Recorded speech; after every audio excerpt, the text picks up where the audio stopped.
In medieval Scotland, the play Macbeth by William Shakespeare unfolds, telling the tragic tale of a brave and loyal Scottish general named Macbeth and his descent into darkness fueled by ambition.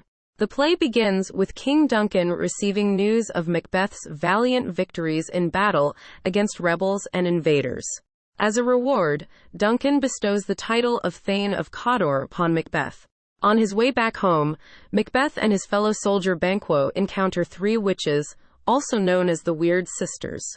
The witches prophesy that Macbeth will become the Thane of Cawdor and eventually the King of Scotland, while Banquo's descendants will inherit the throne.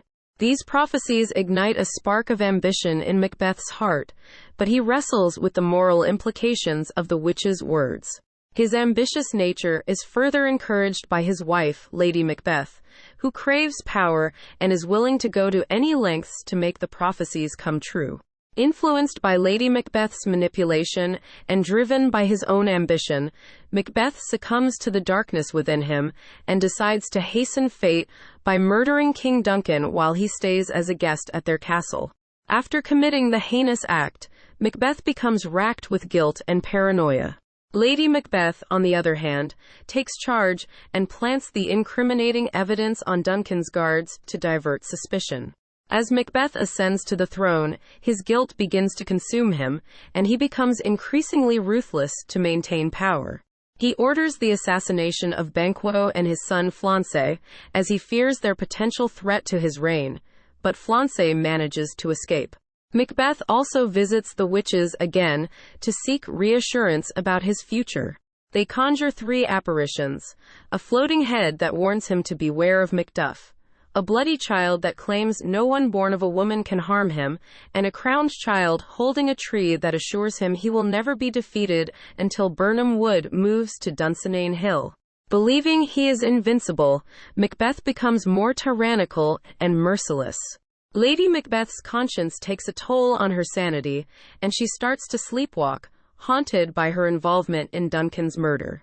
As the kingdom descends into chaos under Macbeth's rule, Macduff, a nobleman, becomes suspicious and joins forces with other Scottish nobles to overthrow the tyrant.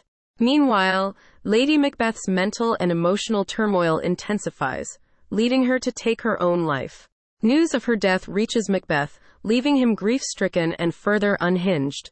But he remains determined to cling to power at any cost.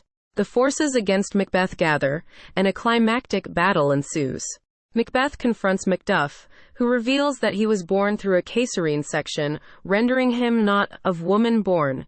This revelation fulfills the witch's prophecy, and Macbeth realizes that his fate is sealed.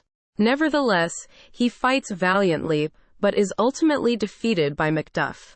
In his final moments, Macbeth faces his own mortality and reflects on the emptiness of power and the transient nature of life. As Macduff proclaims Malcolm, Duncan's son, as the rightful king of Scotland, the tyrannical reign of Macbeth comes to an end. The play concludes with Malcolm ascending to the throne, symbolizing the restoration of order and stability to Scotland. Throughout Macbeth, Shakespeare delves into themes of ambition, guilt, the corrupting influence of power, and the consequences of unchecked ambition.